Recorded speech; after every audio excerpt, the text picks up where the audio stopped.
All right, everyone. Welcome in to the Buttered Popcorn Podcast. I forget what episode we're on. It's hard to keep track. Nice. Alongside me again, my good friend Alec Arsenal that we've all met last week. Whoa. A lot of people were not a fan of him on TikTok. I had fun in the comments. Dude, so many people were mad about me speaking the truth about Boba Fett. I had a long paragraph that still was not enough. Yeah, dude. And everyone's argument was like, oh, read the comics, read the books. Like, I'm willing to go out on a bet or on a limb and say that 85% of Star Wars fans have never read a book or a comic.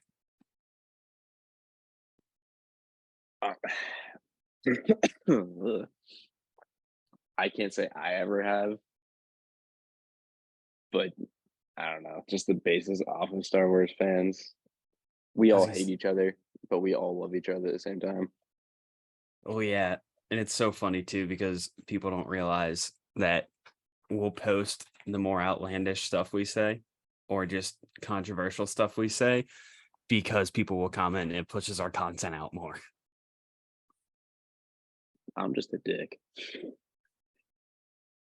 But yeah, dude, I think I've only read like one or two comics of Star Wars ever, but that's why we're not a book and comic podcast. We're a movie and TV show podcast. A little bit God, of video game after last week. if I was ever a book content creator, shoot me. Yeah, but Respect to the people that do, but I was gonna god say, damn. I mean, that's why you got to find your niche. There's always a crowd for everything.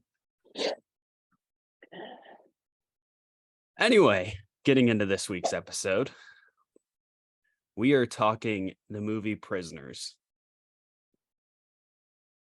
And last week, kind of referring back, we brought up how Jack Black was in an episode of The Mandalorian and how we only see Jack Black as Jack Black. For some Mhm. reason, for me, I've always had that issue with Hugh Jackman as well. But this role, I didn't see him as Hugh Jackman. I saw him as Keller. Yeah. And just this fearful father figure. Yeah, no, that was definitely a change of pace that I've always grown up to. Well, yeah, and I didn't even know anything about this movie going into it. So I think everyone who has been a consistent listener knows Jake Gyllenhaal is my personal favorite actor. So I just saw he was on the poster and I was like, yeah, I'll check it out. Not knowing at all what I was getting myself into. Yeah, I think I was just bored one night scrolling through movies and I saw the title. I was like, hmm.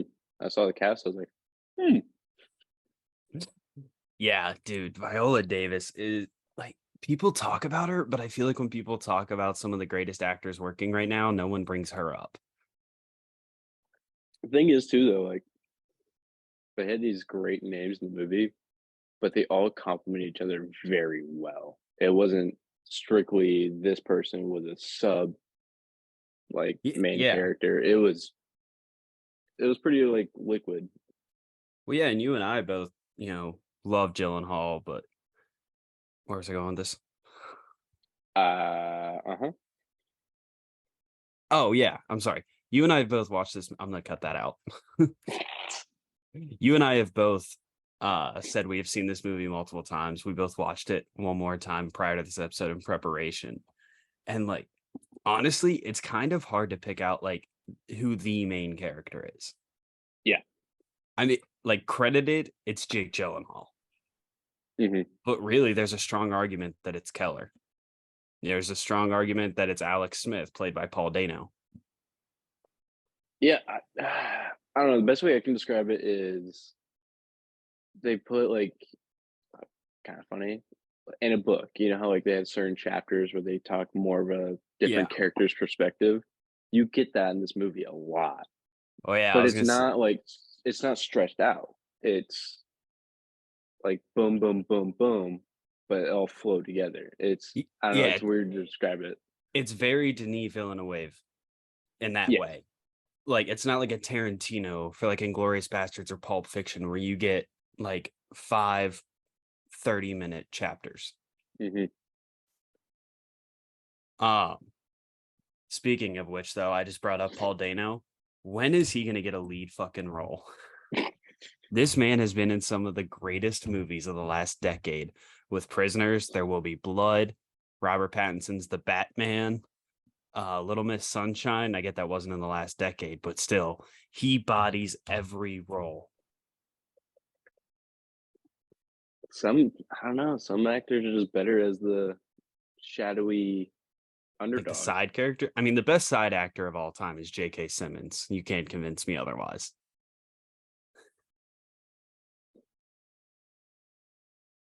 A movie we have talked about time and time again on this podcast, not you and I, but my other co-host Elliot, Whiplash. J.K. Simmons is unreal in that role. Also, I can point out I'm getting rid of my touching my face mannerism because I noticed that last fucking podcast. I was like, let's see how many times I touch my face. Dude, it's so funny. I was cleaning up the bar. I'm a bartender, for those who don't know, closing it down the other night. And while I was closing it, I had my podcast playing, and my boss was like, "Are you listening to yourself?" And I was like, "Look, man, it's like, sports. Like, it's like watching film. You listen to see what you can do better, how to talk smoother, flowing conversations, what talking points I feel like worked and what didn't." And he goes, "That's fucking weird." And I was like, "Well, we just hit enough followers to be able to make money off this podcast." So, Hmm. yeah. And also our Star Wars podcast is it looks like it's on its way to be my second highest listened. I'll take full fucking credit on that one. Oh yeah. We're only like, I think 5 plays away from it reaching the number 2 spot. Which is funny though, because our most listened to is our first episode, which is like gotta be our worst episode. But I mean, that's kind of expected. It's a brand new thing. You're figuring everything out. We even talk about figuring it out in that episode. Makes sense. It was funny. I was actually at work and I was playing because I didn't know you could watch podcasts on Spotify. Yeah, not every podcast does it, but Rogan was kind of the one who kickstarted it. When Elon Musk went on the Joe Rogan show and Mm-hmm. he smoked weed, that video went so viral that Spotify Ah, decided to buy out this website called Anchor, which is what I use and a lot of other podcasts do. And through that, you can upload video podcasts. gotcha. Okay. Yeah. I think the only Makes one sense. that can't do it now on is Google and Apple Podcasts. Makes sense.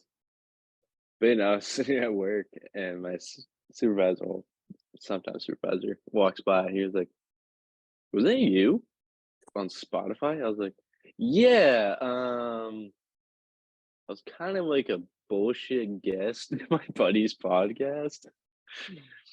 And no, he was just talking mad shit to me, and it was fantastic. I loved it. But Hey, tell them to go rate us 5 stars.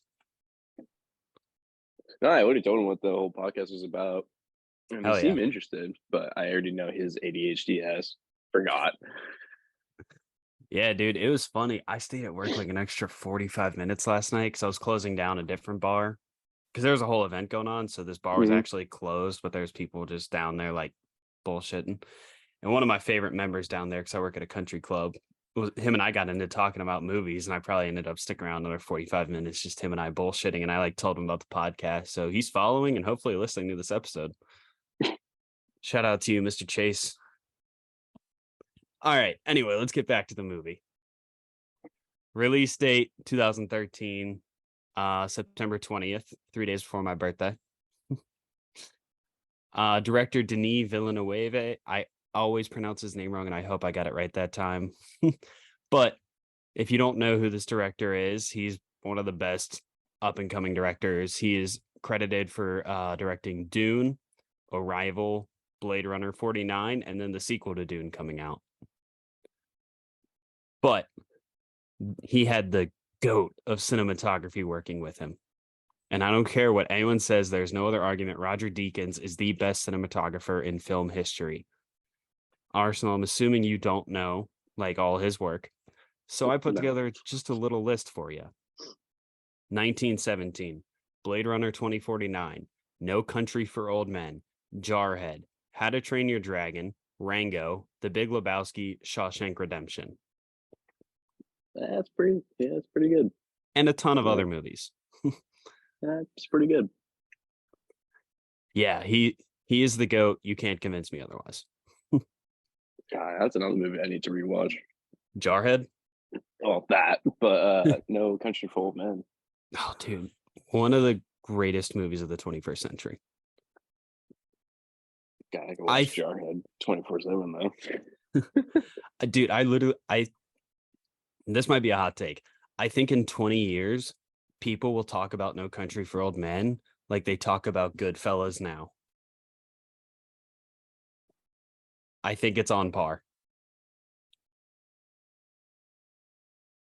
Yeah, I mean, in 20 years, you never know what they're gonna fucking talk about. Yeah, there's only one movie I'm wholeheartedly convinced is a modern day masterpiece that will go down as a classic, and that's Whiplash. Mm, I take that back. Two movies. The other one being Bong Joon-ho's Parasite. yeah, I wasn't that sure if you had was seen that one. that That's was intense. good. Yeah, very good. I mean, what was the first international film to win Oscar for Best Picture, I believe? So, another name I'm going to butcher, but I'm going to try my best. So, Aaron Guzikowski's script was inspired by Edgar Allan Poe's The Telltale Heart. Read that. And then this movie was nominated for Best Cinematography at the Oscars. It did lose. And then who made the score for this movie was Johan Johansson. What a Other name. other movies he has done is Arrival, and then the new Jennifer Lawrence movie that came out last year, Mother. That was Hmm. pretty good if you haven't checked it out. But anyway, let's get into the movie. I think this movie has such a strong opening, which is the prayer, and then it just keeps panning away from the deer as it gets to like showing Hugh Jackman teaching his son how to hunt. Yeah, And then it. Sorry. oh no, I was gonna say, and then it just kicks right into like, he shoots the deer, it goes down, they're taking it back, and then it really just sets Hugh Jackman's character up for the rest of the movie where he's like talking to his son about like the essentials for survival and like everything you need to be prepared in case of a bad situation. Like just kind of showing that Hugh Jackman's character Keller has this like apocalypse mindset.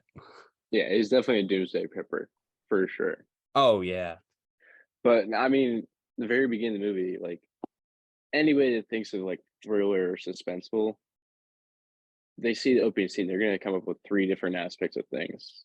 It's either, oh, it's gonna be a family starting out, it's gonna go right to something, or it's gonna be a slow interval. This one I was thinking like, what the fuck's gonna happen? Like as soon as they started panning out, I was like, oh, okay.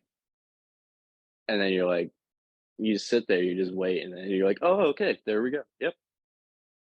Yeah. Well, dude, and then um it's so funny too, like how you said he's a doomsday prepper though. Hmm. Like, I don't know why for me, it's just funny seeing what doomsday preppers prioritize their money for. Cause like their kid, like, he's that average 15, 16-year old, like knows he's about to get his license. He wants a car. And he like tells his dad, he's like, we I have half the money for a car. And he goes, if you're willing to give me the other half. And his dad was like, no, he's like, I'm barely getting enough carpentry work to make the mortgage. But then later on in the movie, we see his basement that's Yeah. loaded up with concrete, all the canned food in the world, like guns, all this like, survival equipment that Gas was masks. over thousands of dollars. Like, yeah, he had gas masks. Like, It was like what, four gas masks? Like I think. I mean, fucking like, that's good for money. you. If the apocalypse comes, you're better off prepared than I am for my family. But I'm also a realist. I don't think we're gonna end in doomsday anytime soon. Like, he probably has the money for the car that his son wants, but he's just setting it aside for like an underground nuke bunker. 100%. That's why he has all the concrete. He's gonna build it himself. I can see it. DIY.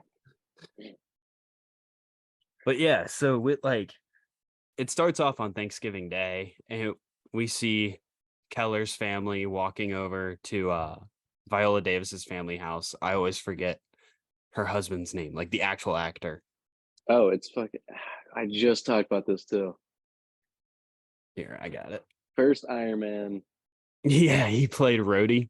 Yeah, It's Terrence Howard. that's what it was. God Yeah. damn it. Yeah, Terrence Howard. Go over to their family's place. You see they have two kids, almost identical ages to Keller's family. Um, so the girls or the little girls, they go outside to play and they make, the older sister and brother go out to make sure they're safe. Well, then we lead into them playing on this RV and like banging on it, and then all of a sudden you realize someone is inside.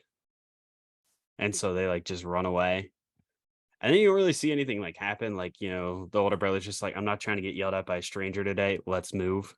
And then And it shows like Keller and then Franklin just, sitting around enjoying some conversation on Thanksgiving, playing the trumpet very poorly. um, and then he they're tried like, his hey, best. where's your sisters? And they're like, we thought they were upstairs. And then they start running around all the houses, looking. They're like, what about the RV? And about the RV too is like, obviously as a viewer, you're gonna be like, creepy RV. But like when you're like really watching, you're like, this thing's fucking creepy looking. Oh, It's yeah. just out It's of all beat place. up. Yeah, it's Like, just. it looks like the one from Toy Story. I was expecting like a horror scene inside of it. So was I. Like, Like, especially when Detective Loki is going through it and then he sees a little bit of movement in the up cupboard. Like, I thought that was going to be like a jump out, like something like he was going to throw something at him. hmm I wasn't sure. It's one of the I things like this movie does so well, though, is like, building up, like, you don't know what's going to happen around this corner. We'll get to that in a minute with another scene. I would say the highs and lows of the suspense. It's like you're building and you're like something's gonna fucking happen, and then just you're like, cool, I just got It. cock blocked. Do you know the name David Fincher at all? I know the name. Yeah. So he's kind of notorious for making some of the most like questionable, suspenseful type movies. Like he made Seven and Fight Club are his probably two biggest, along with many others along that genre. hmm Gone Girl was all David Fincher. This movie, like I said, I didn't know anything about it. I thought I was watching a Fincher film. And he's kind of the one who's notorious for that type of movie. So when I found out Right. it was Denis, I was like blown away. Because this might be the first Denis movie I had seen. I want to say it is too, but I don't pay attention to directors like you. Yeah. I mean, that's, yeah. Um, Well, you have the podcast. no, and then one of the other scenes too is, like I said, Thanksgiving Day. And before we realize the girls are missing, we go and we meet Detective Loki. And he's alone at this Chinese restaurant, eating on Thanksgiving Day, kind of showing like who he is. But when it first pans to him, I thought Jake Gyllenhaal was going to be the villain, which I think is what they were trying to like, Yeah, insinuate. he looks like a bad guy. Yeah, absolutely. Or he His looks character, like he you're was a like, prisoner. yeah, Well, and then the way he talks to the waitress, like he's like, "Oh, are you a owl? Are you a chicken? Are you a lion?" And like, I don't know, it's just the way he speaks to her. It's like very like kind of unsettling. I got that was fun, to be honest. No, I mean it was great, and he delivered that so well. And did you know Jake Gyllenhaal didn't even audition for this movie because No, Denis directed Enemy, which came out the same yeah, year. And so Denis like told Gyllenhaal, he's like, "Hey, if you want this role, it's yours. Like, you already impressed me enough with Enemy. I don't need to audition you. It's yours if you want it." God, imagine having that much power. Which Just your is name alone. which is funny because Enemy did show some great range from Gyllenhaal playing two different people. Mhm. Well, the same person, but two different people. Mhm. That movie's a wild ride. But yeah, so then we like get into the girls missing, and it just shows um well then like we said in the RV we thought something was gonna pop out and it's just Paul Dano. And that interrogation scene with Paul Dano, where Gyllenhaal is this close to his face, just talking to him, is it's not intense per se because of the like conversation they're having, but you can feel the uncomfortability of it. Mhm. And that, how uncomfortable Paul Dano is. And this is where they kind of start to hint that Paul Dano might not be all there. Yeah, because I don't know, certain interactions between people, you pick up on social cues, and that whole, like, scene, you're like, "There's something not right about him." He's Yeah. reacting very oddly. But this is what I'm talking about with Paul Dano and not getting enough credit because the way he like does it, like you don't know if he's just stupid or if he's that crazy and can act that well and be that dumb. Mhm. And the way this movie builds up that tension though of like with Paul Dano and like the scene where he gets released and Keller grabs him and like slams him to the ground and it was like, "What did you do with my daughter?" And Paul Dano makes the comment, he goes, "They didn't cry until I left them." Like this whole movie, you are so set that Paul Dano is the villain. Mhm. And I think that scene too, like, now that I've watched it probably 5 times, I think he's actually telling the truth in that. Like they didn't cry till I left them, but merely for the fact that the girls understood that he like cared for them and like he was like their friend. So when they knew that he was going away, they were crying because he was kind of their protector, Yeah. which, is so powerful. What else do I got? Honestly, this might be my favorite Hugh Jackman role though, out of all of them. It's this one or however, on that note, I have not seen a single X-Men film. Well, no, I wasn't even gonna talk about X-Men. First off, that's a crime against humanity. I'm not saying that because 'cause they're fantastic films for Yeah, anyone yeah. that's gonna be in the fucking comments, I already know. It's But it's a just childhood comic one of book. those like, you should know. See them. Well, yeah, Right. and especially with me who like hosts a movie podcast, there's a ton of movies that I haven't actually mentioned that I definitely need to see and I shouldn't be hosting this till I've seen them, but that's for a separate conversation. Oh, I have a But list, I don't mean, you worry. I also have a list on Letterboxd. But I have seen one X-Men movie with my mom in theaters when I was like 8. I don't remember which one it was. I don't remember anything about it. Like the only thing I remember about it is like one of the final scenes. There's like this villain that like can make spikes come out of its body and they like hug someone and kill them that way. Mhm. That's all I remember. Have you you obviously have HBO, right? Yeah, it's my favorite Not streaming sponsored. service. Not sponsored. I Um, wish. have you ever seen I'm gonna butcher this fucking name because I don't understand English. Reminiscence? Maybe. Hold on, let me Okay, well, you look that up. I was gonna say I go back and forth though. If this is my favorite Hugh Jackman role, if it's this or The Prestige. ooh, that's a good one. Yeah, because the Prestige was phenomenal. It's my highest rated Christopher Nolan film. Now, this might be way too early to predict, but I think Oppenheimer will take the number one spot. And it's so funny because Arsenal and I share a friend, Robbie, and he yells at Rabbit. me all the time for how critical I am on Interstellar because he thinks it's the greatest thing to ever come out of the world. I've never finished that movie. It's good, it's slow, but the attention to detail is phenomenal. It's one of the most scientifically accurate movies ever made. Like I give the credit where credit is due. There's just some things in it that I don't rate it as highly as everyone else. And he gets really upset because I call it mid-terstellar. Clever. All right, I'm gonna show you the fucking name because I'm gonna butcher this. Rem- Yep. Reminiscence. Thank you. Reminiscence. Yeah. Yeah. Granted, it's not the best quality movie because the ratings blew it out of the fucking water. But I really liked Hugh Jackman in that role because it reminded me a lot of this role. Yeah. I'll have to check that one out. Oh, I Uh am down this coffee. but yeah, so obviously I need to stop referring to him as Paul Dano. What's his name in the movie? Oh fuck. I'm pulling it up unless you get it before I do. We watched this movie how many times? He plays Alex Jones.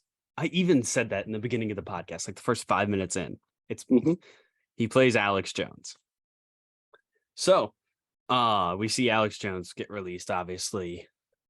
Keller gets put in handcuffs, but then for some reason the police captain or chief tells him, he's like, we're not going to charge you. I'm a father myself. Like, we just have to, do our due diligence. He was like, just stay away from Alex. And then he was like, I told you what he said. And he was like, tell Detective Loki. And Jake Gyllenhaal is standing right there, obviously. And he goes, he said they didn't cry until I left them. You see the tension building right here between the two, just from, how Keller doesn't trust Detective Loki, even in the slightest, especially after he like tried to make him promise that he won't let Alex Jones leave the holding Mm-hmm. cell, even though that's illegal. And like, Yeah, I don't think anyone's blaming Keller's character because no one knows how they're gonna act if like their child gets abducted, and like you just want to blame the first person that goes into custody. mm-hmm. I, you know, which I think Loki, understands, and he's like trying his hardest to like just keep him calm the whole time. But he's like, I'll go question him by myself, and still so convincing that like he doesn't know what's going on. Well, then it flashes forward to Hugh Jackman, Keller, sitting outside of Alex Jones' house as he's walking a dog. And this is where even more you think that Alex is the criminal because he picks a dog up by its neck and is just like holding it while this dog is obviously in pain and struggling. And then he just puts it down and goes for a walk like it's any normal night. But then starts singing the song, Jingle Bells, Batman Swells, Robin laid an egg. And that's when it sets Keller over the edge because it's the same song his daughters were singing right before they got abducted. And I remember like, watching it for the first time and I was like, oh, that's the same song. He's got to be the guy. Mm-hmm. And I was like, but in my head though, I was like, I hope he wasn't because I don't movies like this can be very good if done properly, like this one was. But at the same time, like if you figure out who the villain is that early on, it's not that good of a movie. I think it also played on the fact that it's never the first suspect. That old saying, Yeah. like it's never the first person you expect, which is a fucking lie. Yeah. But it plays on that, like on Oh, that line to where hard. like you're like it has to be him, but then you're like it can't be. It's the first fucking person.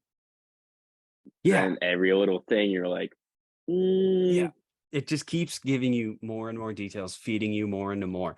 But again, I think this goes back to what I just said about how they didn't cry till I left them because he was more of a friend to them or like an older brother figure to them. Mhm. Like I think that's what it was. I So think they like, knew. I think they knew that he wasn't all the way there. So like, well, the police force definitely did. I don't oh think the yeah, little girls would have known just because I think they're only like what 7-ish in this. I don't know. I have just such a hard about. time telling age range for kids. Um, It goes from baby to middle school for me. Couldn't tell you. uh, yeah, like I have a kid I refer to as a nephew and a goddaughter, and like I know their ages, but I don't know where they're at, like brain development wise. It's wild time. The only god family I have is Robbie's dog. I fucking love Louie. um, and honestly, anyway, so Hugh Jackman hears him singing the song. Keller hears him singing the song. And so he just goes and grabs him and takes him to his dad's old apartment building that's been like, shut down for years because it needs so many renovations. And he's just not willing to put in the work because he says it's so expensive. really because he's planning for doomsday. We're just going to keep circling back to that, I think. See, when I Anyway, first oh, when I first heard that though, I was thinking like maybe they'll dive more into the whole dad situation. Maybe he has daddy issues, but nope, just lazy. can you imagine him like tormenting Paul Dano with the hammer and he's just like, call me daddy? I'm sure that would do great in the reviews. No, because all the reviews would be from simps like me, be like, I'll call you daddy. Uh, I'm never on Anyway, a podcast. moving on. So he takes him to his dad's old apartment building. Um, we'll take a smoke break.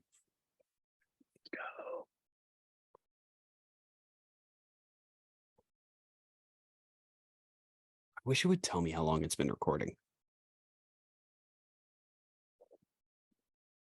Next one I do, I'll do a stopwatch. Well, there's a way to turn on, and I thought I did it, but it doesn't. Oh well. I think my overall favorite scene though is when Jake Gyllenhaal shows up at Keller's house. All time favorite scene. Which Because part? they're like, because they asked him, they're like, because they know after like a certain amount of hours, like it's bleak, and he's honest. He's like, yeah, Oh yeah, you're saying when he sees like kind of all his preparation and shit. Yeah, I know what you're talking about. that's my favorite scene.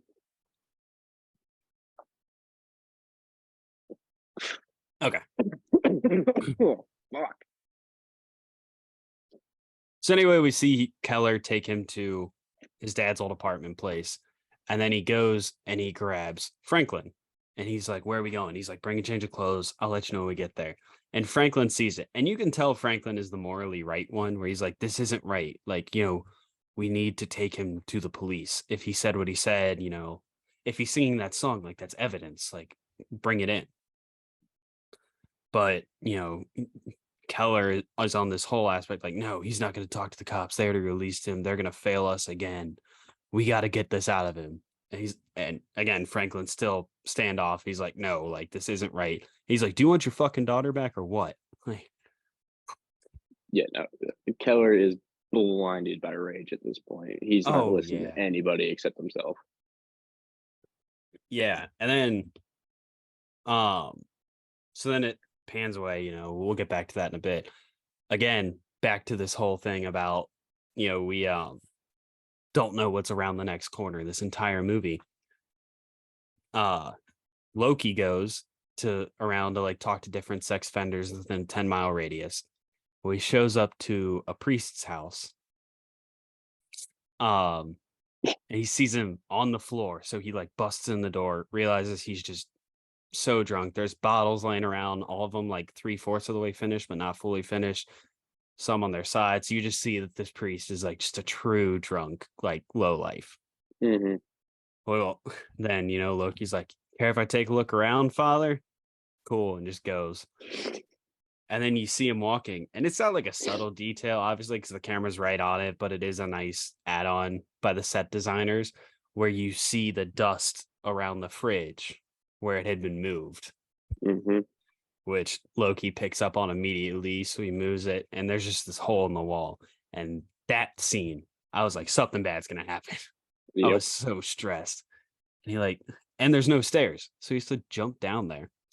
So he jumps down, just his flashlight going around looking, and then like it's just like nun dolls or like these creepy ceramic dolls you see, and like fuck that noise. Mm-hmm. But then he like keeps looking around. There's just a like guy who's been dead for a very obviously long time. Like he's just bones at this point,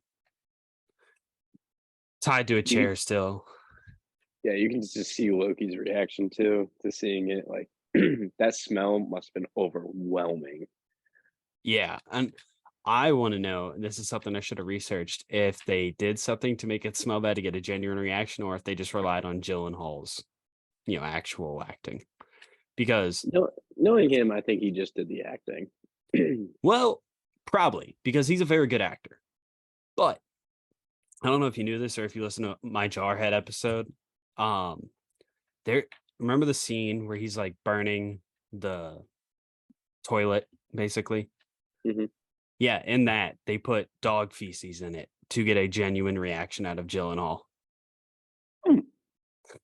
So, and again, Cool. that's Roger Deakins who did cinematography. I don't know. Maybe he like brought it up how he's worked with Gyllenhaal before, and he's like, "Yo, guys, put some dog shit down there." No, probably not. But yeah, he's obviously a much more established actor since Jarhead. But then it immediately just skips to showing him. He woke up the priest and he's holding his head down the pit of his basement. And he's like, "Who's your buddy down there?" Priest is like, "I don't know." He goes, "I was raised in a group home, Father. It wouldn't bother me at all hurting someone like you." Like, oh shit. And there Again, goes like we don't know anything about Loki's past, but throughout the entire movie, it just gives us hints. And I think at one point they do mention like he was in the foster system or whatever. Mhm. But either way, like, very minimal details, but we see it all kind of come together throughout this entire movie. Yeah, I don't remember either if they brought it up or not, but they pretty sure they tell you how good of a detective he actually is. He's never not solved a case. That's what it was, yeah. Yeah, because it's the first scene where he meets Keller and his wife, Grace. It's the first scene, and Grace makes the comment. She's like, "Is it true you've never not figured out a case?" And he was like, "Yeah, man, that's true." But back to the whole priest scene. It's like the first time in the movie, though, or at least that I picked up on, and I believe it is the first, where you see the first symbol of the maze because the dead guy in the Mhm. basement's wearing the necklace of that maze. Yep. Which at the time you're like, oh, first watch through, you're like, this doesn't mean anything. But um, and that's I just brought her up, Grace, played by Maria Bello. She needs to be talked about more when this movie is discussed. Yeah. Because, anyone can act angry. I feel like I could get angry and just yell and people could call it good acting. What's harder, I believe, is emotional scenes. And this entire movie, she's essentially just crying and like taking pills and like won't get out of bed. But outside of talking to Detective Loki there in the beginning and then, at the very end. But every time she's on camera, like it's very impactful. Yeah, she's breaking down physically and emotionally. Yeah. And, like, you see And that wearing on her and her kid, and, and Keller is just too engulfed by rage, as you said, to even give a fuck about her at this moment. mhm, like, granted, he's still around, but you He's already not. know that physically he's around. Yeah. But Mentally, he's being the worst husband you could be in that scenario. yeah, no, Like, his I focus is understand. strictly I understand. Find your daughter, like, that's your role, that's all you're focused on, but also, like, take some time out and, like, take care of your wife because you don't know what she could do, especially with the amount I'm gonna take it to a dark place, but the amount of pill bottles she has on her nightstand, how she won't get out of bed, she's not eating. She is literally killing herself. mhm, and So, that's what like, watch even your Loki wife. said that too.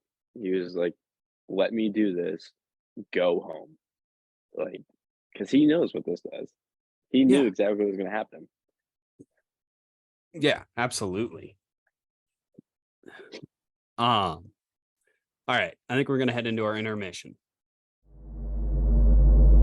All right, starting off our intermission last weekend for box office. That would be May 5th through the 7th.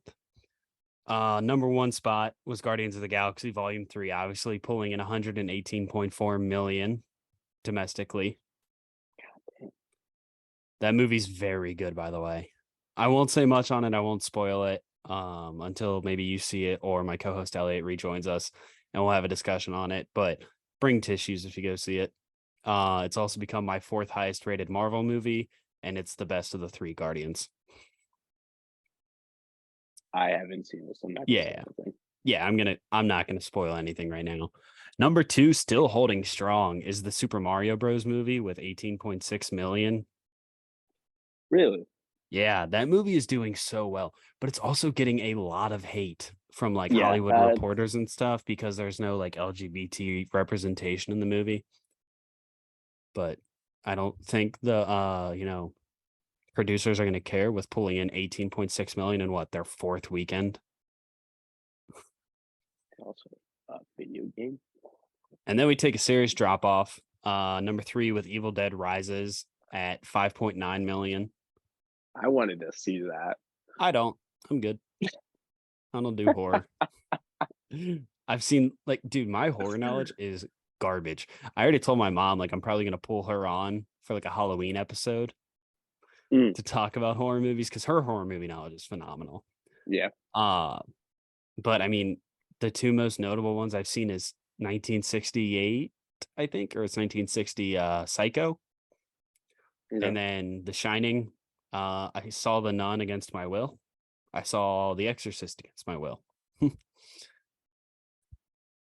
And then in number 4, we have Are You There, God? It's Me, Margaret, with 3.2 million, which actually got more than I thought it would in the box office. I didn't think it would capture that number 4 spot. I didn't even hear about that one. If I'm correct, I think it's Rachel McAdams in it. I might watch it then. This week in movie news, Cillian Murphy says that Oppenheimer is the best script he has ever read. Dude, I can't even begin to tell you how excited for that movie I Yeah, am. that's gonna be a good movie. I've only seen one trailer, and it was the first trailer that didn't have any lines in it. They first showed it before the new Avatar movie, Hmm. where and I'm trying to avoid all like trailers for it. Like I know a new 3-minute trailer just dropped. I'm just trying to avoid it. I want to go into that movie so blind. I'm doing the same thing with Into the Spider-Verse Mm. because I think the first Into the Spider-Verse is the greatest comic book movie of all time. I think it's better than Infinity War. I think it's better than The Dark Knight. A lot of people aren't going to like that take, but I genuinely think it is the greatest. Well, apparently Star Wars makes great comics too.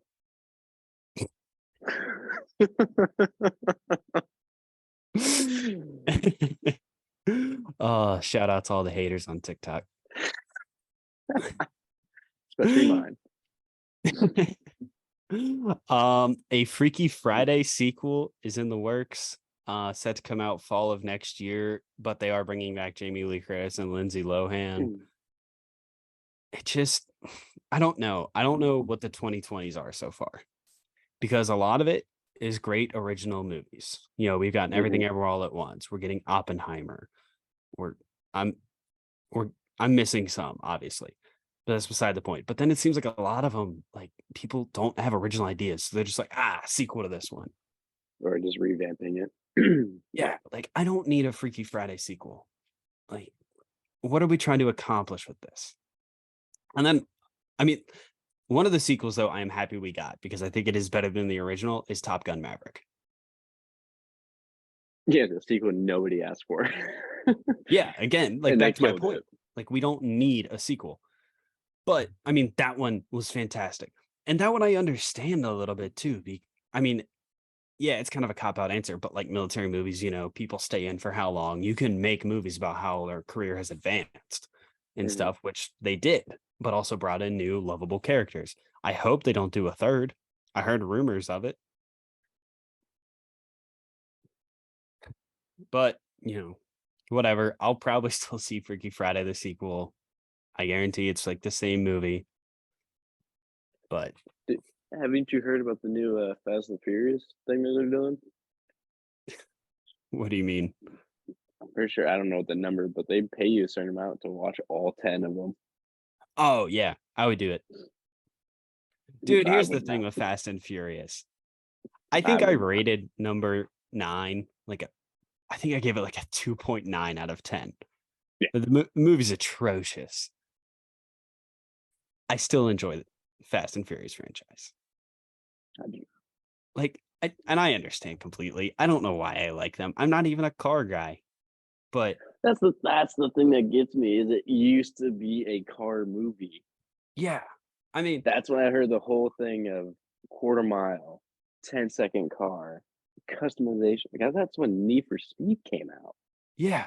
Oh, they couldn't have But asked for a now, better time, you know.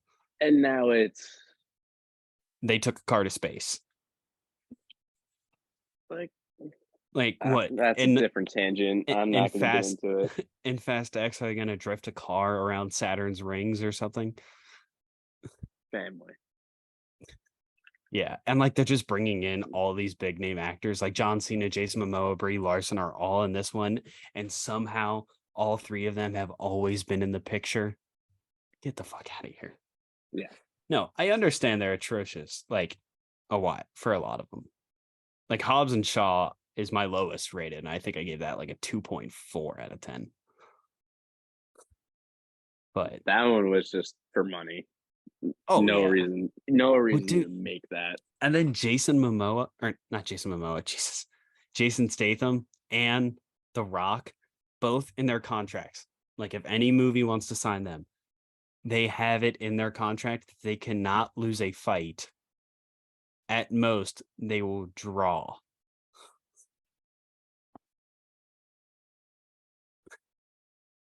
This may be a hot take.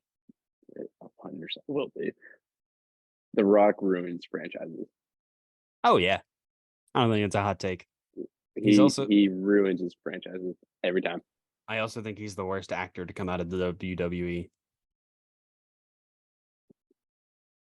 Granted, he has good movies, but his ego needs to be fucking checked. He's ruined great franchises for his role. Well, dude, Brendan Fraser is like The Rock is kind of the reason Brendan Fraser went down a rabbit hole that we didn't see him for 15 years. Like, Like I get it was also the sexual assault on Brandon Fraser, which is horrible, and I'm so happy he's back and he's finally seeing the love that every fan has for him. It's unbelievable. But also, he kind of taught The Rock or like took The Rock under his wing and like showed him, how to get his foot into Hollywood and and then he just kind of torpedoed. yeah. Yeah, Yeah, and then just kind of threw Brendan Fraser out the window. like I'm gonna say this movie, it got a lot of hate. GI Joe. You have Channing Tatum, and I'm gonna say his prime, because he was like one of the most secured actors at that point. You have him in it, it's gonna be a good movie. Not rating wise, but it's gonna be entertaining. Yeah, okay. Okay. I'm He happy you plays made his that yeah, yeah, clarification. yeah, yeah. But he plays. I'm not even a GI Joe nerd, but you have Duke, one of the dudes that you're like essentially Captain America in that franchise, Yeah. and then the next movie you kill him for The Rock to take over. It's just like Yeah, like honestly, my favorite Rock movie is probably the new Jumanji. see, And that mine's Gridiron Gang yeah, that's not bad. I mean, because that's a he good wasn't movie. big then. He Yeah. wasn't a big actor.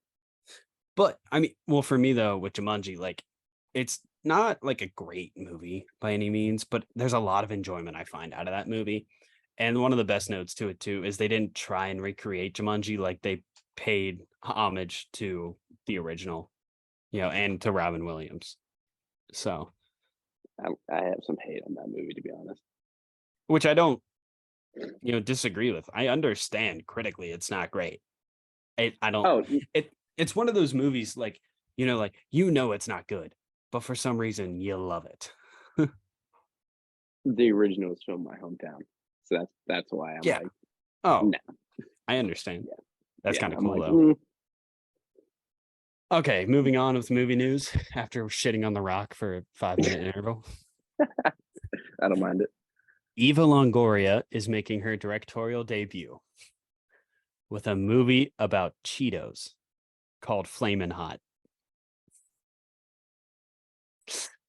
It I was want to give it hate, but it honestly does sound like it's gonna be pretty good.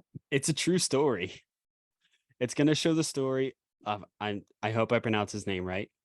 Richard Montanez, a Mexican American who says he went from being the janitor at Frito Lay to inventing the Flamin' Hot.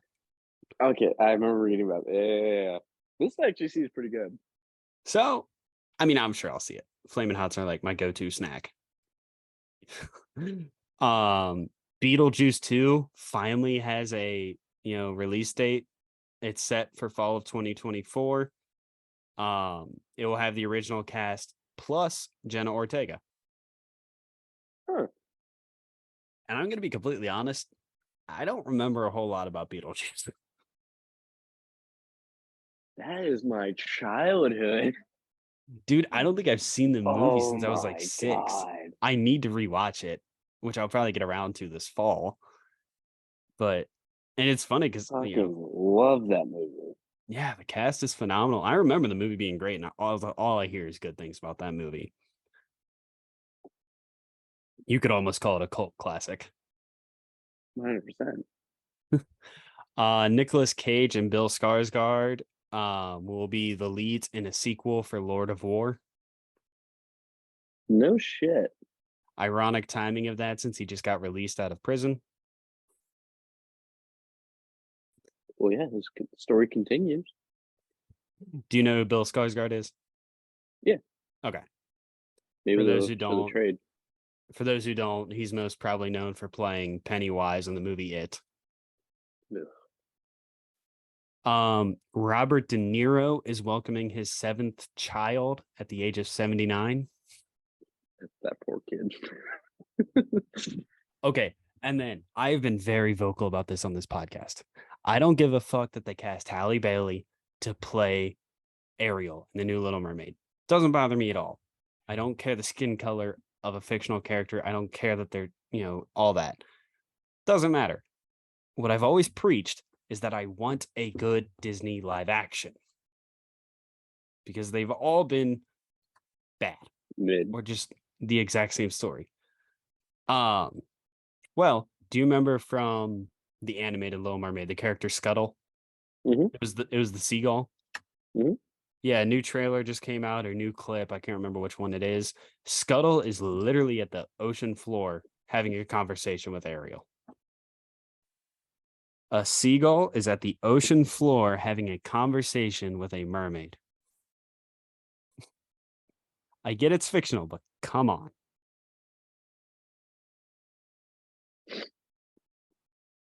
Seagull has better ones than I do.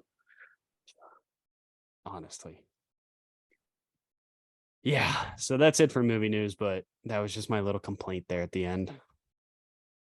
I complain about the rock. You complain about a seagull. Same thing.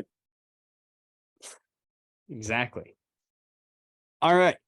We have ourselves a little movie trivia for Mr. Arsenal here. Great. I'm going to give you a list, or not a list. I'll go one by one, but I'm Okay. going to give you real names of actors, and you're going to have to do your best to guess who it is. Okay.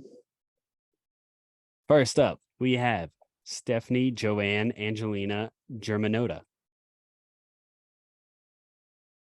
Angelina Jolie. Lady Gaga. I feel like I should have known that.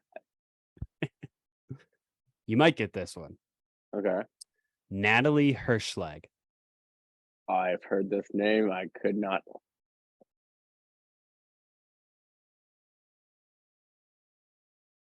Okay, is the first name still part of the name? First name is still the same. Is it Natalie Portman? It is. Nice. Next up, we have Eric Marlin Bishop.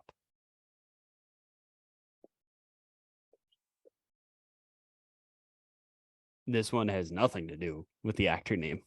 Of course they doesn't. Because why not? Can I have a hint? Hmm.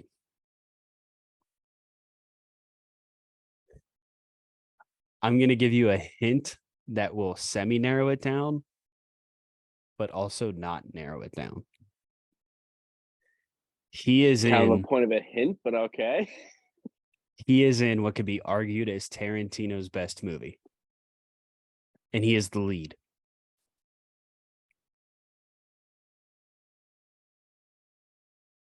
Eric Marlin Bishop is his real name. I know this is wrong. Brad Pitt. No. Yeah, Do you want I another don't know guess, or what. you want me to tell you? No, you can just tell me. I'm not gonna get it. Jamie Foxx. Are you fucking kidding me? Of course it is. Because I think there's a strong argument that Django is Tarantino's best. I Yeah, but personally don't think it is, but that's what I was thinking. I was thinking personally because I'm like, Inglorious Bastards is your go-to Tarantino, yeah, and that's I was fair. like, I can see Brad Pitt pulling some shit like that. All Uh, right. Mark Sinclair.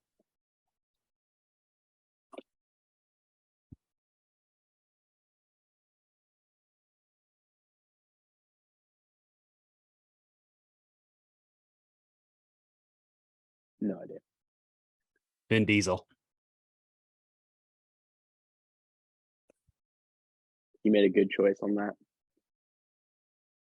This one threw me for a loop. No, great. Carlos Erwin Estevez. Oh, How did you recognize that name? because one of the shows I used to watch made that joke. They made an Estevez joke.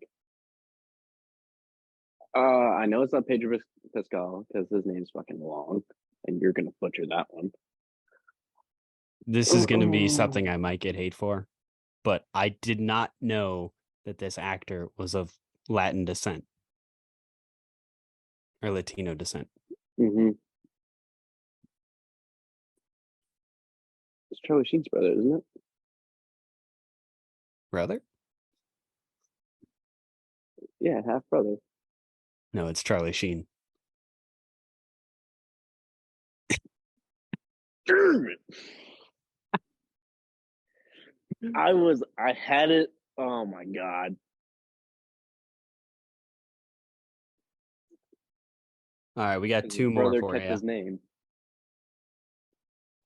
Got two more for you. That was too long. Goddamn. Okay. Michael John Douglas.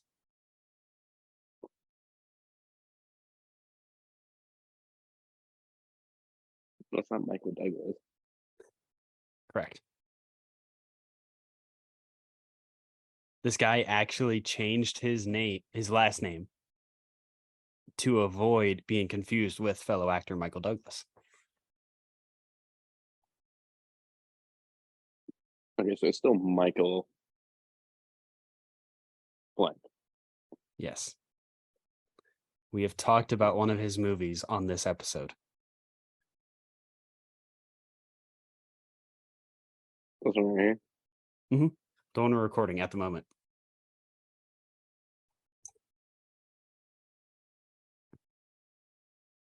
I know you're gonna say it, and I'm gonna be pissed.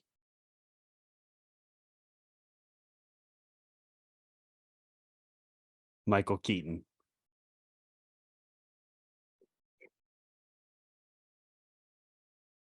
Mm-hmm. I'm still more Uh, pissed about the Charlie Sheen one. And the last one. Nicholas Kim Coppola. I feel like I've heard this before. We've also talked about this guy on this podcast, Fuck me. like the one we're recording at the moment. Yeah. Mm-hmm. And for the viewers, I am not a movie buff like he is. Don't come for me on these. I'm just happy I got Dude, I wouldn't even one. get these. We could do I the got same one. segment. We could do the same segment next week, and you ask me all the names I just read off to you, and I probably won't get them, but maybe one. All right, what's the last one? That one is Nicolas Cage. What?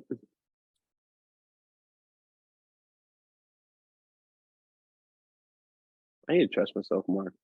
It was that Brad Pitt one that just messed with me. I was like, And Brad Pitt's in the head. I'd give Brad Pitt head. Anyway, our final segment of our intermission is going to be reading some fun comments from our TikTok. Oh yay! I love this. So Can't wait. one from one of my Marvel clips. Bro doesn't know what CGI is. People only say that because it makes them sound smart. Laughing my ass off. What a joke. This is one from Elliot's take on Multiverse of Madness. First off, she gets the name wrong. Scarlet Witch in the Multiverse of Madness is a fantastic movie, and you're a typical incel. Incel, wow. Oh, dude, she called Elliot an incel like 6 times that video. Hmm. Back to our Boba Fett video, where everyone was so pleased with my opinions on Boba Fett. Not everyone should make a podcast. I saw that.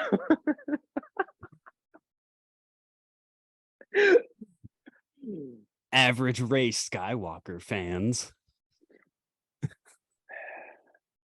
We were shitting on her character too. I know. Like, go listen to the whole episode and you'll hear that we aren't Rey Skywalker fans, but We weren't giving the that's actress shit, but we were giving the character. oh yeah. But here's the thing though. Rey Skywalker fans though is the biggest insult in the Star Wars franchise. Which has to suck for Daisy Ridley. Yeah. And then finally, clearly done no research. I'm not even a Star Wars nerd, but understand there's more than Empire that he appears in. No. That's crazy. It's almost like in that same clip we talk about the Book of Boba Fett and Return of the Jedi.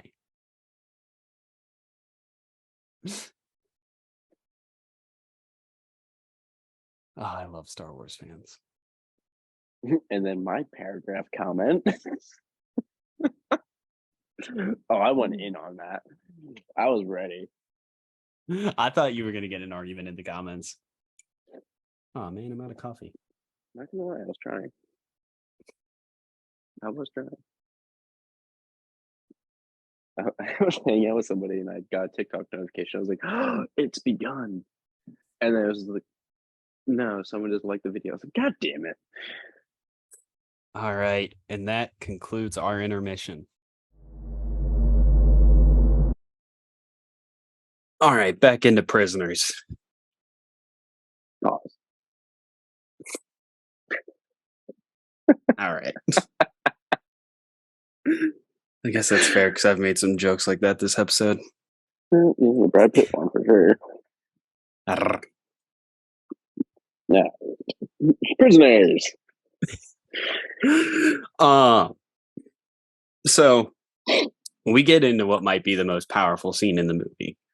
And that's when when Keller's character is first questioning Alex Jones when he's locked up in the bathroom with the hammer.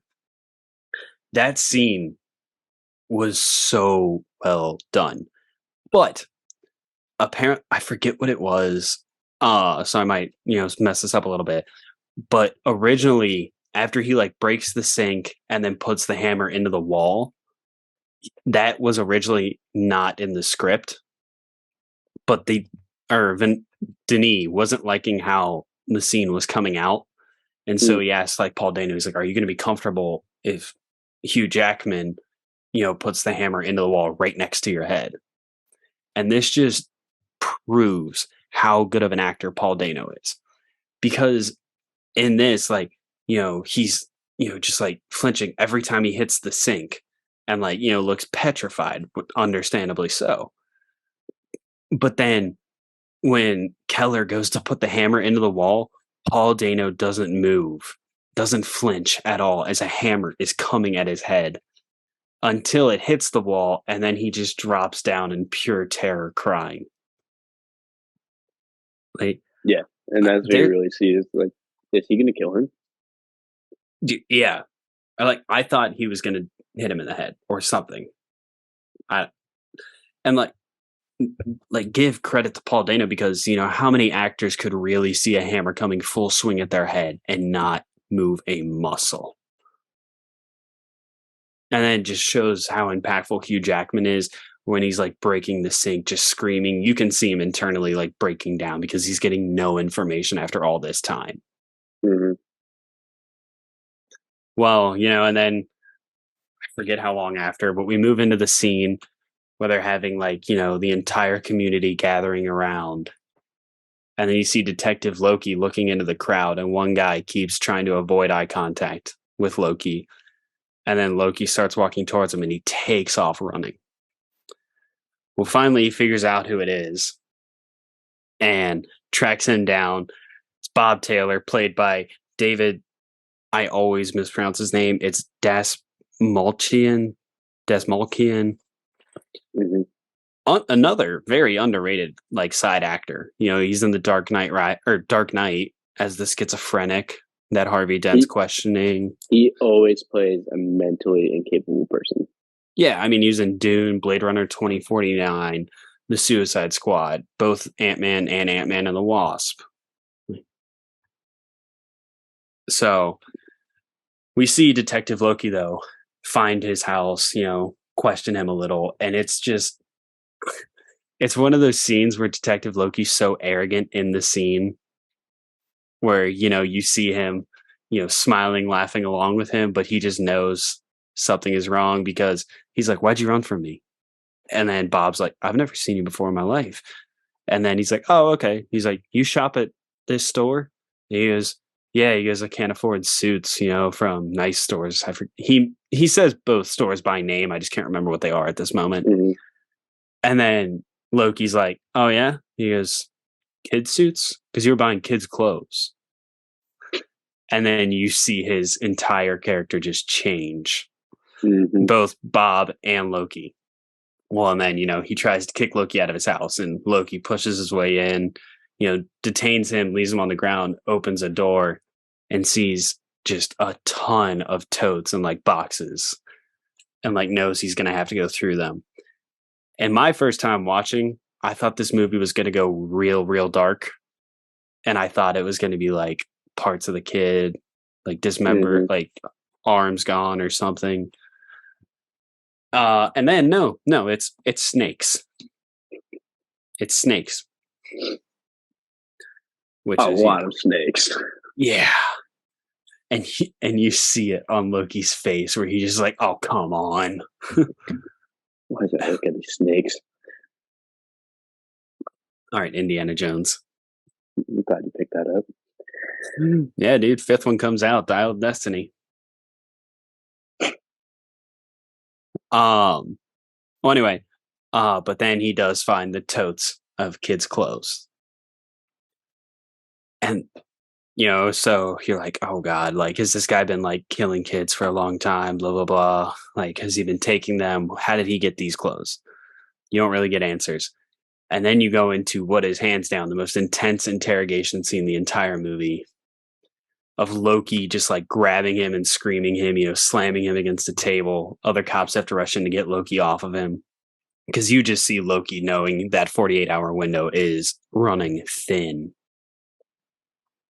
Um, and then, obviously he steals one of the B cops' guns and kills himself right there in the interrogation room.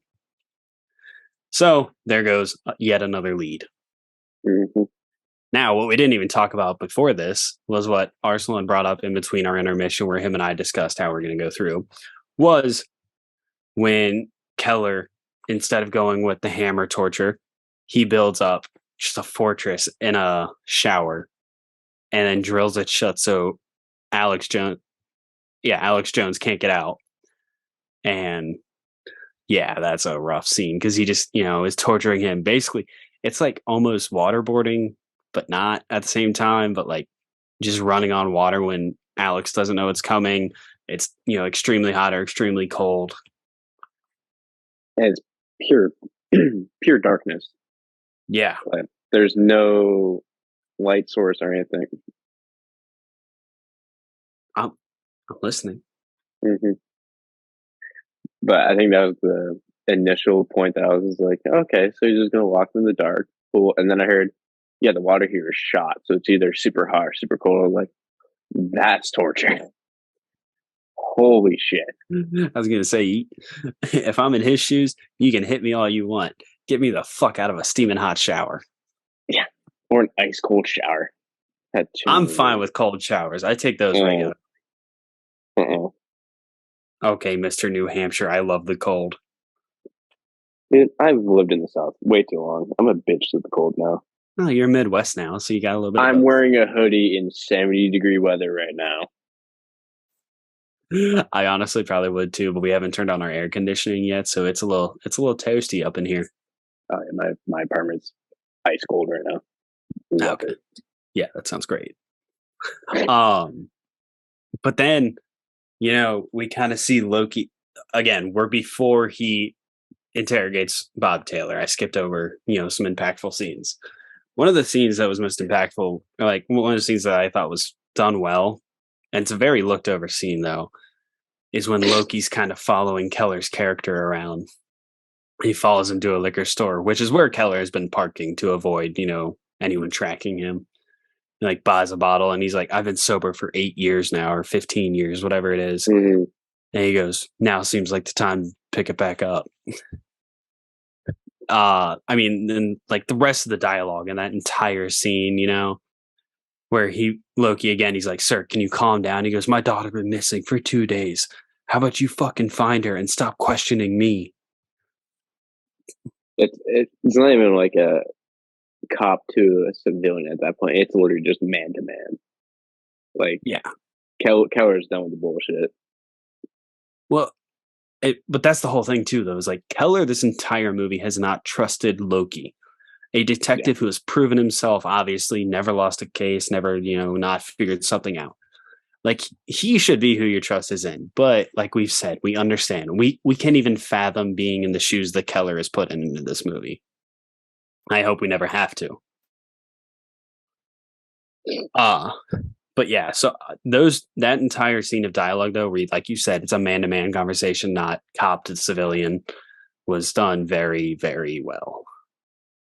Um, but then obviously we like flash forward and Keller actually figures it out prior to Loki.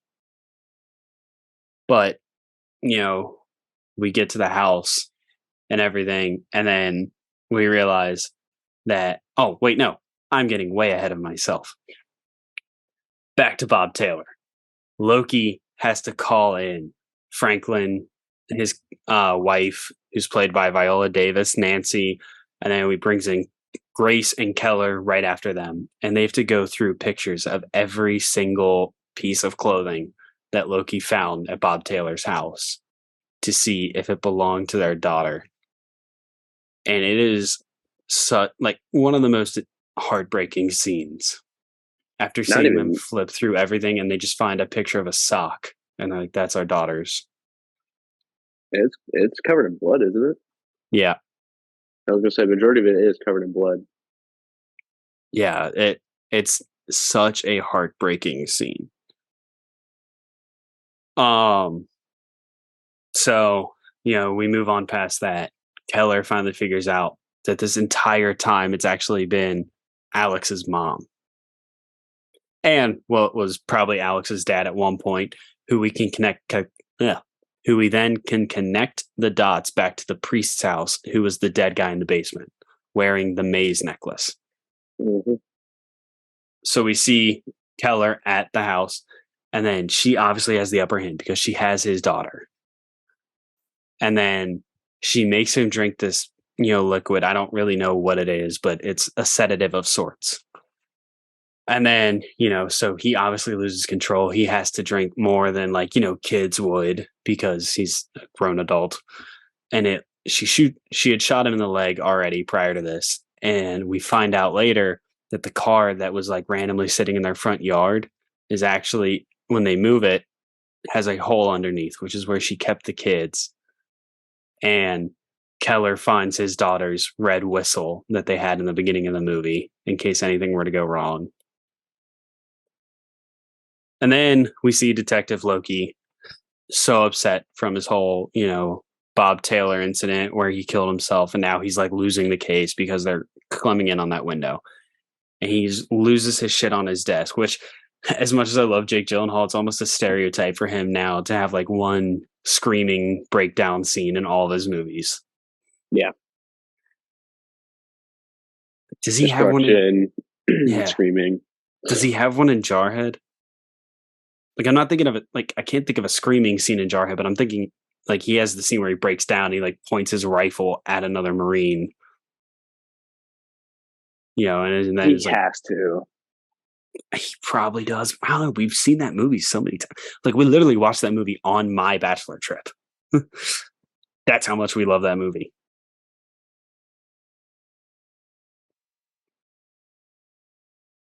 No, it was boot camp.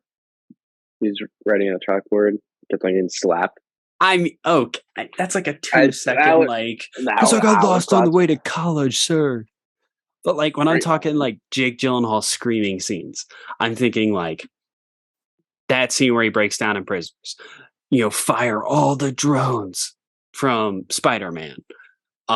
In Stronger, where he gets in the argument with his wife in the car or girlfriend, I forget Hmm. their relationship, stuff like that. Like that's what I'm thinking Okay. more for his breakdown scenes. Yeah, I don't know. So, I mean, that doesn't matter. This isn't a Jarhead episode. But then, he's just sitting there. He doesn't know what he's going to do. He's pretty much, he thinks he's lost at this point. It's his first case he's ever lost.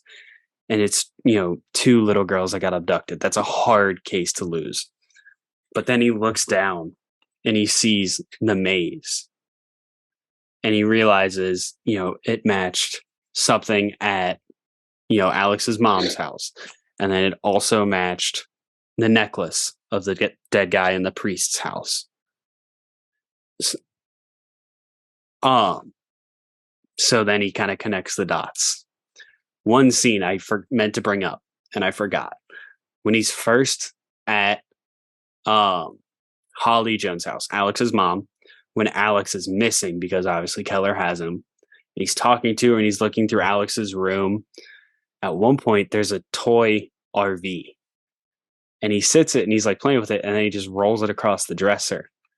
Well, Denis and Roger Deakins both wanted to capture this scene in particular, that the RV lands right in front of Holly Jones in the background, foreshadowing that she's actually the villain and she was the one in the RV in the beginning. No shit. Yeah, it's such a subtle scene that like you would just overlook. But after a couple of rewatches, I was like, that RV didn't land there by itself, did it? Like, like it Huh. was planned to land where it landed. And then like I like did some research and yeah, so if you just look up the scene and I'll edit it in here or like in a TikTok or something. But he's like sitting there and then he rolls it and it goes towards a picture of her that's right here on the desk that you saw when it was showing Loki from the back. But then the camera switches. Holly is kind of blurred in the background. So your main focus is on this RV. The RV rolls towards the picture of her, but lands right in front of her body in the background. Hmm. That's pretty cool. Yeah, that's such a nice, like, underlying foreshadow. But then, obviously, Loki goes to confront her. And then he gets into her house and he sees that she is bent over Keller's daughter inside the house. And he obviously can't see it, but he's like, show me both your hands, has gun drawn. And she's like injecting something into the daughter. Hmm. But Loki doesn't know that. And he's like, show me your fucking hands. And she like turns around, grabs a gun, and takes a shot at him and gets him in the head. But then he obviously kills her. I have that might be a top 3 scene for me in a movie ever of me personally feeling stressed of when he is driving her to the hospital with blood running down into his eye and he like can't see. Yeah, the adrenaline too. Well, But yeah. we did forget to mention the whole reason why Hugh Jackman's character even went to the mom's house. His daughter was found first. Oh, yeah. Franklin's daughter. Yeah, you're right. I did completely skip over that. Yes, And Franklin's that's what daughter was really found. set Keller over his fucking edge. Well, Because and he's then, like, where's my daughter? yeah. Oh my God. I can't believe we forgot to bring this up because that same time, they're talking to Franklin's daughter in the hospital, obviously. And his daughter says to Keller, like, you were there. Why didn't you help me? Yeah. Yeah. And like, and then like, obviously the cops start chasing after Keller. and that's what leads him to Holly's house. Kind of. Hmm. Fuck yeah, good call. Way to keep me in check. That's what Uh, the kind of guess thing is. but yeah, and then so we flashes forward like maybe the day later. Hmm. Loki's fixed up. You know, Keller's family has been reunited with his daughter, but obviously Keller is still in the hole, most likely like bleeding out. And then obviously still loopy from the sedative. Well, they're cleaning it up and they make the comment like it's going to take forever to get through this ground and figure stuff out. It's everything's frozen because this takes place in the winter in Pittsburgh, which is notably cold. Well, where's it going? This, Whistle.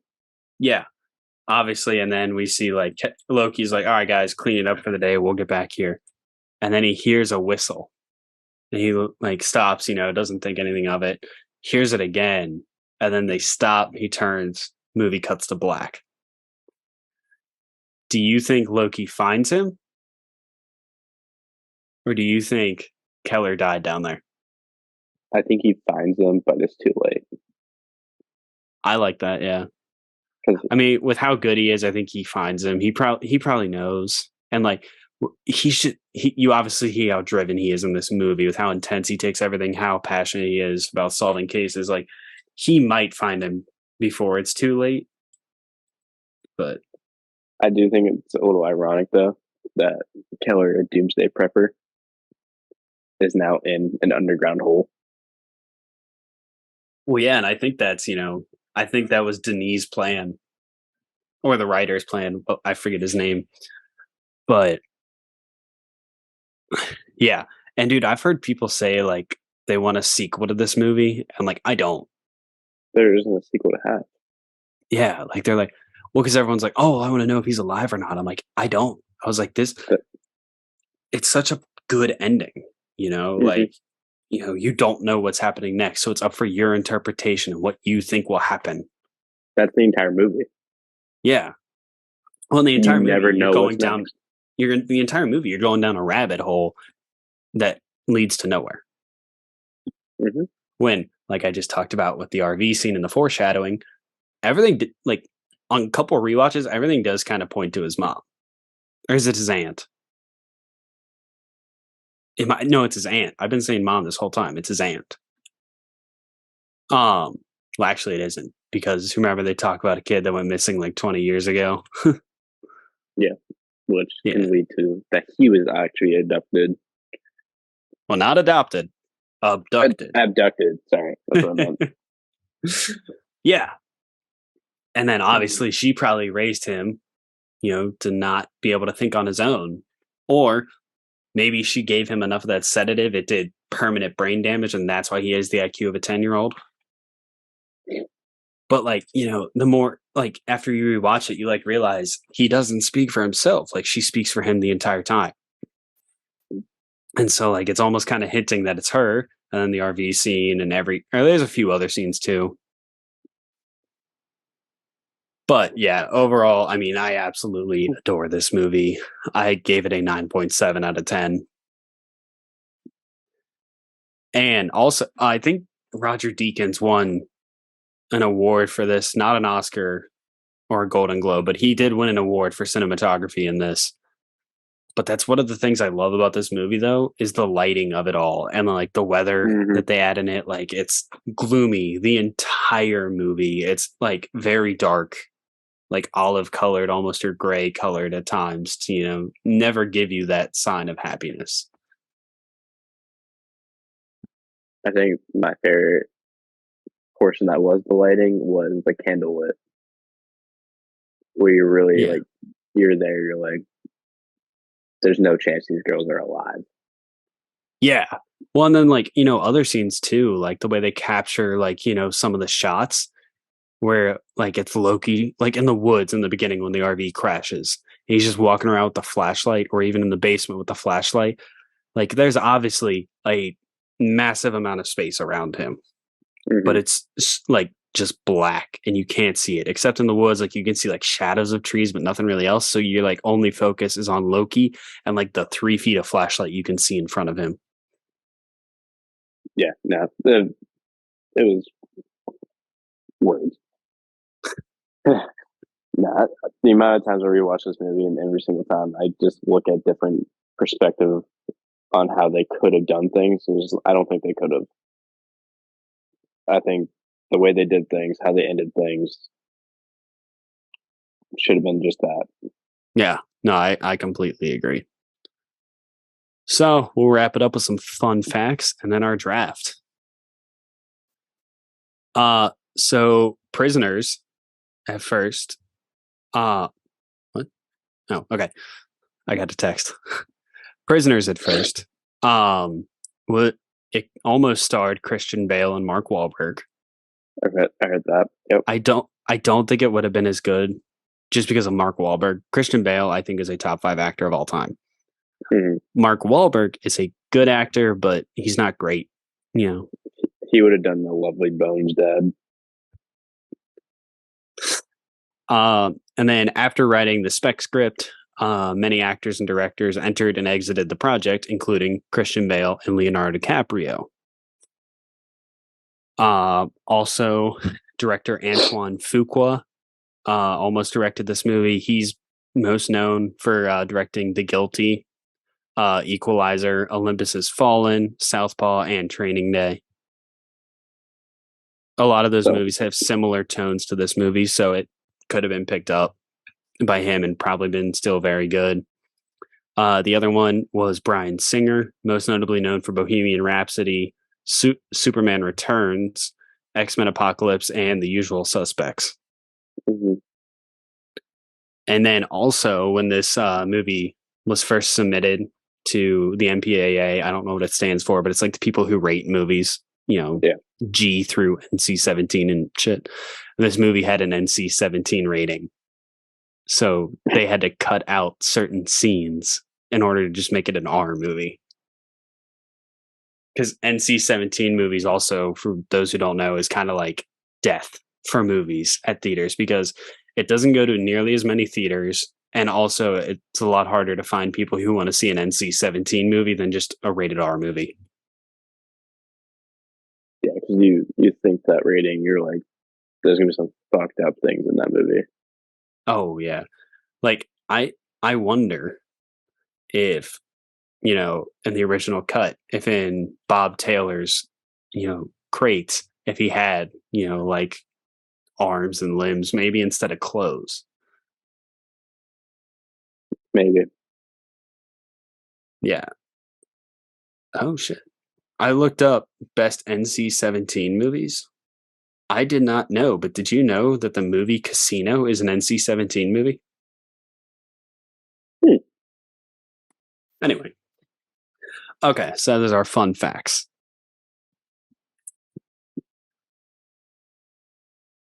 Before our draft. I was gonna say I'm gonna start on this fucking draft. I feel like it's I mean, pretty I easy. have a list, but I already know my list. We might go different. Now, do we want to say like, how I said like you can take like 2002 Heath Ledger or whatever. Mm-hmm. Like I say if you take like 2002 Heath Ledger, like I can't take like 2006 Heath Ledger, I'm not even gonna give dates. I'm just gonna be like, if you just give me a Heath Ledger, I'm like, okay, That's fair. because I can picture him. Yeah. No, there's only like one guy I'm considering taking that I would need like the date. Okay. All right, cool.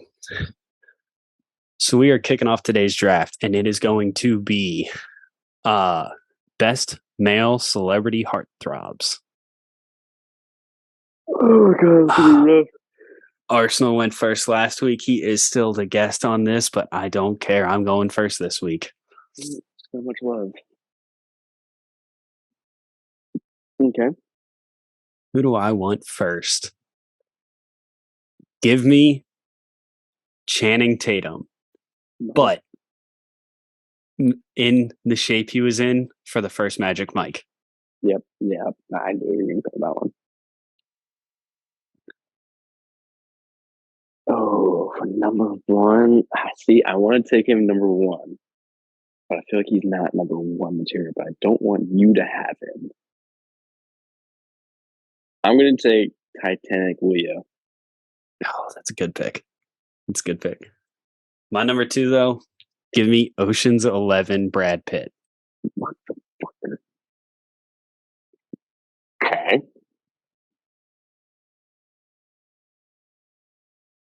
My number two, give me A Knight's Tale, Heath Ledger.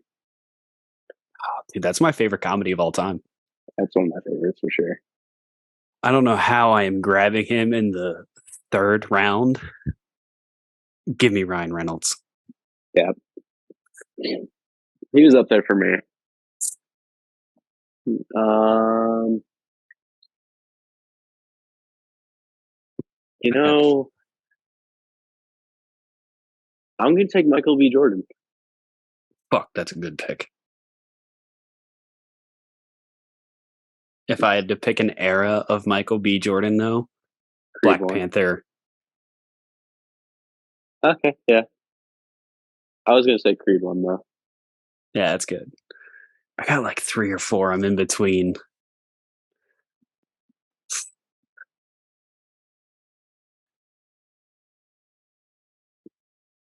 You know what? I got to get a DILF on this list. Okay. Give me like 2016 George Clooney.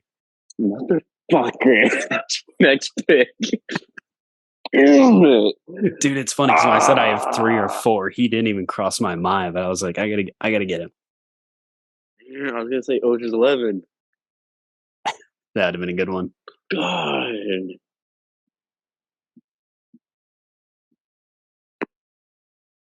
There's so many other people too.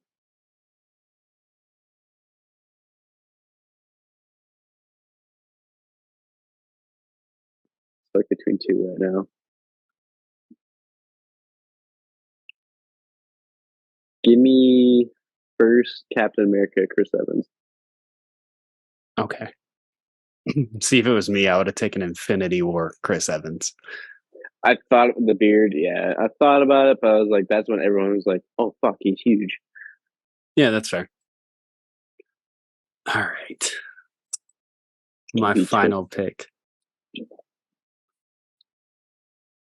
There's one I want to, and it would like probably secure my win, but I'm gonna go with the one that I personally want. mm-hmm. I'm gonna take Jensen Ackles.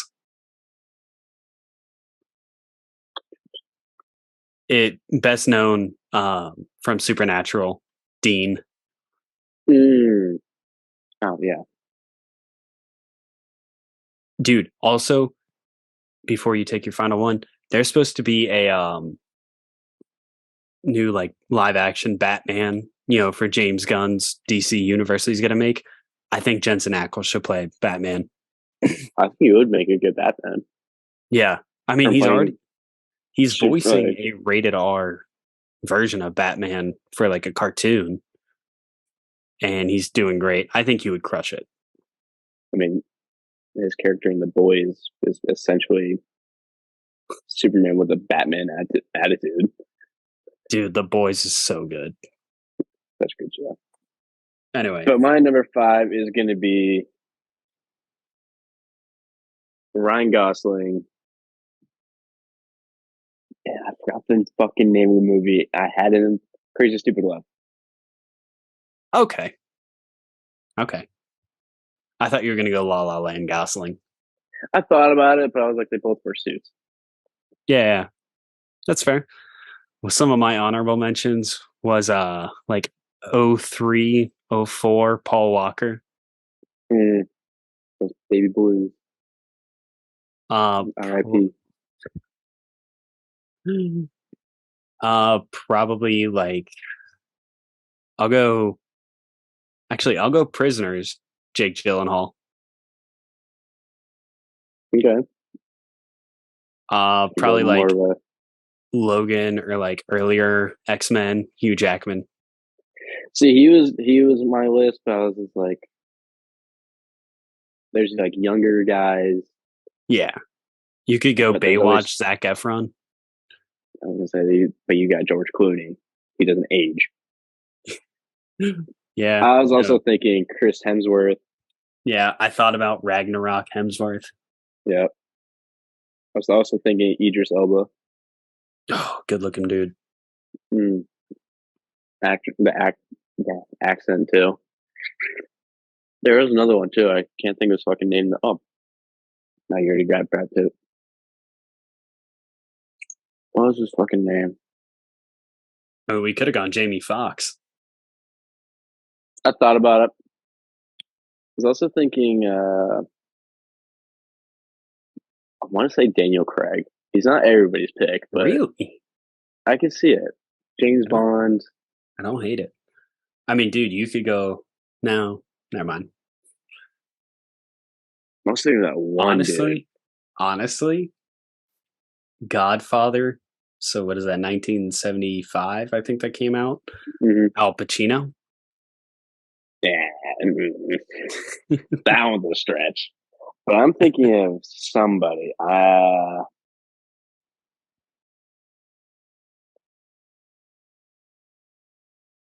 And I know a lot of people are going to be Richard Gere. Okay. Older '90s movies. Dude was the George Clooney. I'm still pissed you took fucking George Clooney. Silver Fox. I saw my opportunity. I took Heath Ledger from you. You took. Well, that's fine. I would say you won I that draft though. I honestly probably would have gone Brokeback Mountain era Heath Ledger.